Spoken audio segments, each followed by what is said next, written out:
jenis-jenis pidato itu minimal ada 5 secara garis besar ya. Di sini ada pidato politik. Nah ini lagi itu banget ya, aktual banget. Sekarang kan lagi musimnya politik ya. Nah, dari masing-masing 5 pidato ini berbeda-beda kriterianya ya. Yang pertama misalnya ini pidato politik. Nah, pidato politik ini yang pertama jelas bertujuan politis ya. Tidak mungkin tidak. Makanya kalau orang sudah tahu ya, saya tadi malam di Suwani Caleg Pusat ya. Nah, mau sosialisasi di majelis taklim saya. Dilala suami saya tegas, kalau saya perempuan ya biasa orang tegelan dua nolak priwe gitu. Suami saya tegas bilang, "Ya mohon maaf, saya saja yang menyampaikan, jangan panjenengan," gitu. Maksudnya di majelis taklimnya, karena kalau di majelis taklimnya disampaikan politik oleh orang yang berkepentingan, kan jadi majelis taklimnya berbau politik ya, bahkan menjadi politisasi kayak gitu. Makanya udah percaya saya saja sama saya. Dan tidak hanya gitu ya, misalnya PKB boleh ya, nanti ada partai lain pada masuk nggak boleh, kan malah dikira masjid saya ya, majelis taklim saya itu tidak independen kan itu. Jadi akhirnya begitulah. Nah maka karena di sini apa? Pidato politis pastilah pidato yang bertujuan politis ya. Nah politik itu apa? Nah ini di sini mempengaruhi ya, ciri khasnya mempengaruhi apa? Ya mempengaruhi untuk tertarik, mempengaruhi untuk mengikuti, akhirnya noblos kan gitu ya. Nah ini terus di sini juga sifatnya adalah membakar semangat. Ini sifat pidato politik, membakar semangat. Nah ini tentu saja membakar semangatnya itu kalau di audien luas ya, misalnya sampean besok nyalek. Nah ini makanya bagi masa depan Anda mungkin besok ke depannya orang ngerti kepengen jadi caleg kan. Nah itu harus tahu ini, politik itu harus membakar semangat. Jadi sing menggebu-gebu kalau pidato ya, apapun partainya saya calegnya gitu. Coba partainya segitu. Kayak kemarin waktu SBY ya nyalek, kenapa beliau yang partai baru muncul dan sangat sedikit audiennya kemudian terpilih menjadi presiden? Karena ini pinter memilih kata ya, yaitu kata-katanya apa?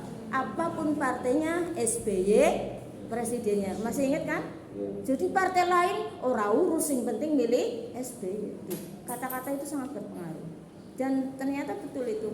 Dari awal mulai adanya public speaking ya, atau retorika sama saja ya, itu dulu yang membuat keberhasilan adalah public speaking, cara orasi. Orasinya seperti zamannya Aristoteles ya, di sejarah kemarin kan Apora dibuka beberbelas yang kotak bayi ini lah ya, dibuka yang YouTube-nya ya. Zamannya Aristoteles, zamannya kemudian Hitler ya, itu kemenangannya dicapai diraih karena keahlian public speakingnya ya. Itu Soekarno ya, kita ingat kan, Soekarno sampai memberikan judul jas merah, jangan melupakan sejarah. Meskipun kita belum lahir tapi kan tahu ya pidatonya, dan dikasih tahu sama guru sejarah dulu ya. Kalau guru sejarah zaman sekarang ngapain saya nggak tahu ya. Buktinya anak saya tertanya nggak pernah diajarin sejarah kayak gitu ya. Jadi ngertinya nang LKS tok, LKS yang di sini apa kan gitu. Nah itu terus kemudian zamannya Pak Harto juga begitu. Pak Harto gimana pidatonya? Dari rakyat untuk rakyat, oleh rakyat ya kan. Terus jadi ini manut kan, rakyatnya manut kabeh Indonesia, ngertine iki sih. Padahal itu Pak Harto itu ya dari mana?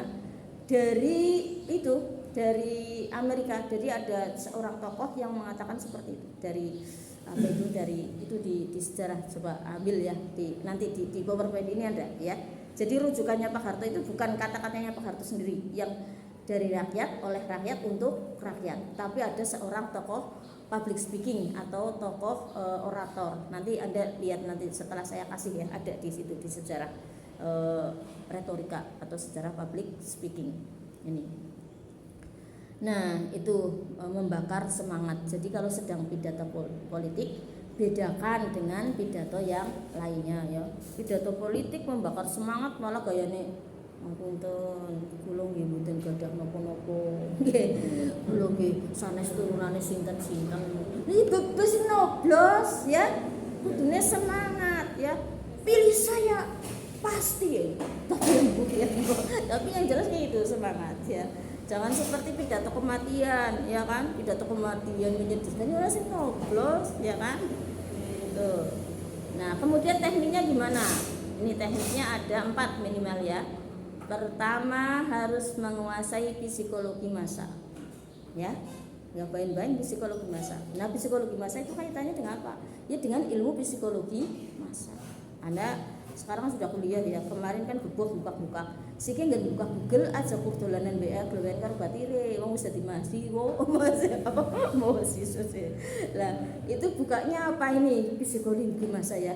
Bagaimana cara menguasai massa boleh sama saya, tapi kalau buku-buku banyak kan sampai sekarang buku-buku nang ndi ya, nang internet akeh gitu banyak. Nah, itu antara lain saya bocorin ya, menguasai psikologi massa itu gimana? Contoh, massa itu ketika sedang berkumpul cenderung membeuk. Membeuk itu mengikuti apa yang lainnya gitu ya. Terus ketika berkumpulnya sudah titik jenuh itu biasanya capek banget, panas banget, kencot banget, ini mudah banget dipengaruhi. Makanya jenengan kalau jadi politisi biasa kayak gitu. Hitler ya berhasil menjadi pemimpin dunia yang sangat hebat. Itu kayak gitu. Kalau pidato undangan jam 12 ditulisnya nang kono undangan jam 8 pagi. Ningko Hitler tekane jam 12 siang. Dadi wis keadaan kacau, kesel, kencot, seplorete, ngantuk baru datang. Nah, kayak gitu kan enak banget dipengaruhi. Ya misalnya apa? Hitler menang. Mau nih Hitler menang. Terus dia ngomong kayak habis ini makan siang gitu. Jadi apa? Diambil kelemahannya, kemudian dimasuki dimasuki kepentingan kita. Itu sangat mudah ya. Itu namanya itu psikologi massa. Jadi massa itu cenderung membeuk. Makanya coba lihat Anda, kalau pas ada kumpulan massa banyak, satu orang cuma melakukan sesuatu yang di situ provokasi, langsung terprovokasi semua kan? Nah itu. Nah makanya ini termasuk pidato politik itu harus mengerti psikologi massa ya. Tapi aja gelem dilomboni nang massa sing ora ngerti psikologi massa ki malah terbalik dilomboni nang massa ya kan? Kumpulan massa akeh banget. Ternyata massa kang Uma wis duwe pilihan sendiri. Sing penting mangkat ayu, tampani duite ning aja noblos. Kan banyak seperti itu. Itu namanya malah kita yang tidak tahu psikologi massa, tertipu, ya kan? Kita merasa di situ wah, banyak yang dukung saya, yang kemarin yang datang puluhan juta kan itu ya, jutaan, pasti saya ditoblos. Toh akhirnya selesai enggak ada. Ya seperti partai mana saya. Kalau massa itu sudah memiliki pendapat dari rumah, sudah memiliki kekuatan yang lebih kuat dari sekedar ketemu saat itu akan lebih cenderung pada yang pertama. Jadi secara psikologi di suatu saat, di suatu tempat yang kita datang itu harus tahu triknya, bagaimana merubah pemikiran mereka ya, waktu dari rumah. Nah, ini fatalnya kalau misalnya di mana itu di yang dari bekal dari rumah misalnya, saya contohkan Banteng ya. Banteng bukan kayak ngapa orang belum berubah. Kenapa? Ketua ini wis ngomong kali biyen. Pending kepeng milih Banteng aja gue Bob. Itu slogan yang sangat luar biasa itu. Satu kata sangat berpengaruh dan itu pengaruhnya selamanya, ya kan?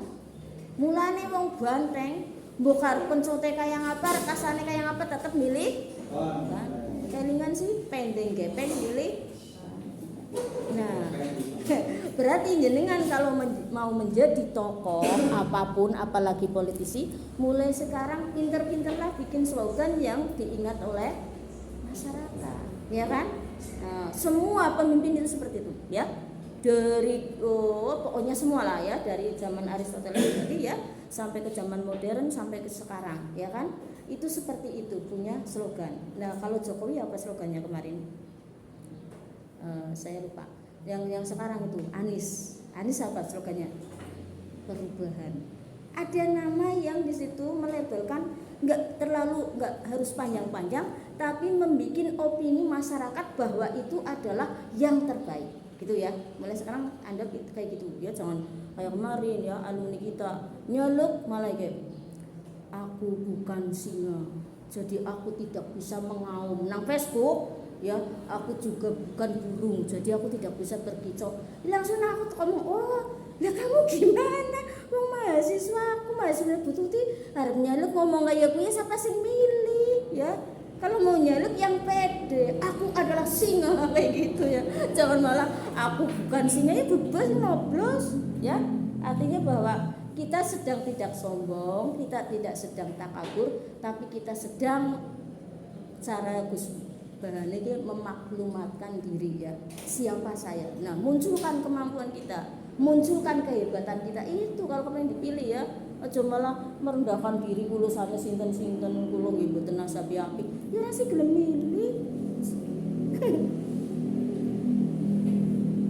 Ada pengalaman ya, bukan dia yang dia munculkan, tapi adalah tokoh ayahnya yang di situ ayahnya memang menjadi mursyid toreko, kemudian pengasuh pondok pesantren yang semua masyarakatnya sami'na wa ata'na.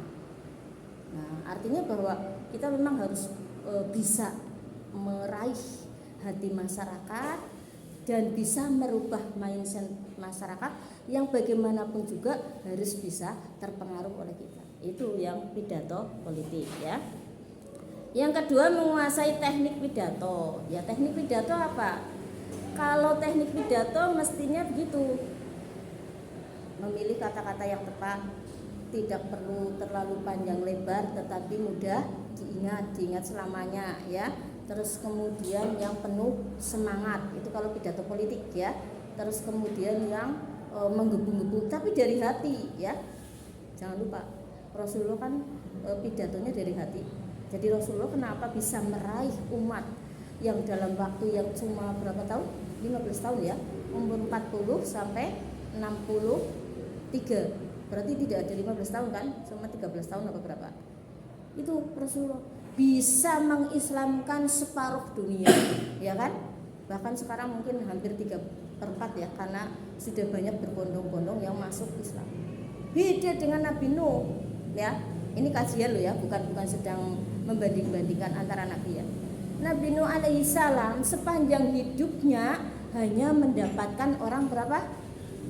40 kan? Apa 70? Nah, kalau itu kan kalau dalam sejarah-sejarah yang masuk kan 40 ya, 40 orang.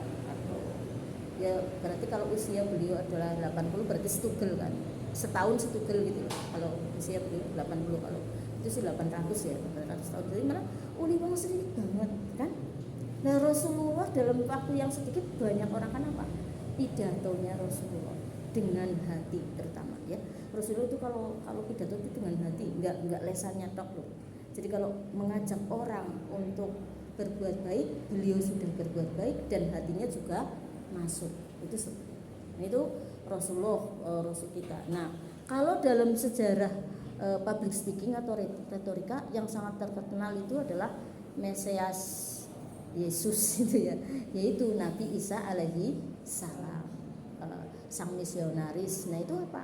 Beliau juga seperti itu, sangat terkenal dengan pidatonya yang bisa menghipnotis orang. Jadi orang hipnotis temenan aja nih, tapi bisa mengajak hati manusia itu bagaimana merasa terlibat, terus bagaimana merasa tertarik, akhirnya mengikuti itu. Yaitu perasaan ya dari hati kita. Jadi kita harus fokus hatinya ya.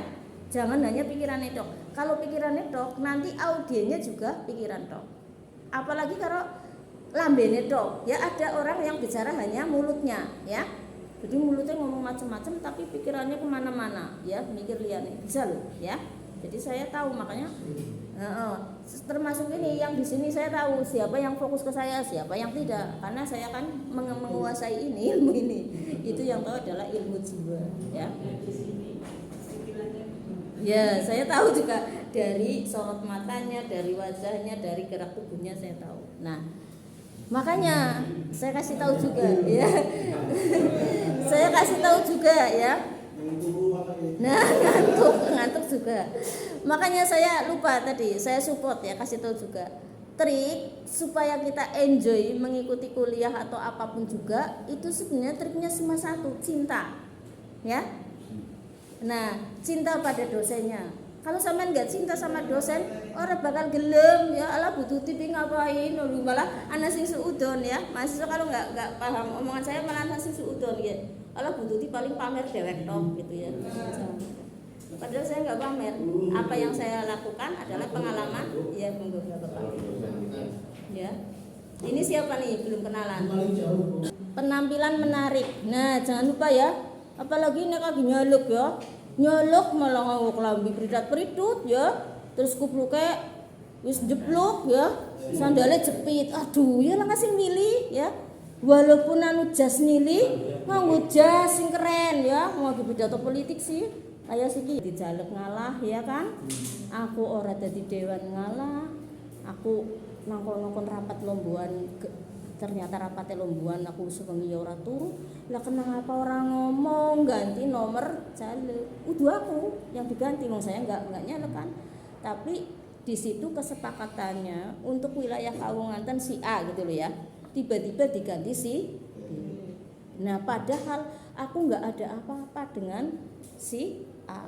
No, akhirnya malah mungkin Mbak Tuti anu dibayar 50 juta, tahu ketemu tatap muka karonnya, urung tahu berterima kasih karonnya. Cuma aku itu orangnya mengikuti nasab saya, yaitu ayah saya. Makanya saya tadi bilang nasabnya insya Allah ya bismillahnya selamat lah. Nasab tergolong ya, bukan nasab tegas, nasab jujur, nasab berani. Jadi ayah saya didol ini tapi kan bisa. Lah gue terus sidane terus rapat maning total di sana di Basuki itu waktu itu malam Ramadan caleg yang itu dirubah lagi. Cuma pada ngomong, "Jung Mbak Tuti aja kaya iku."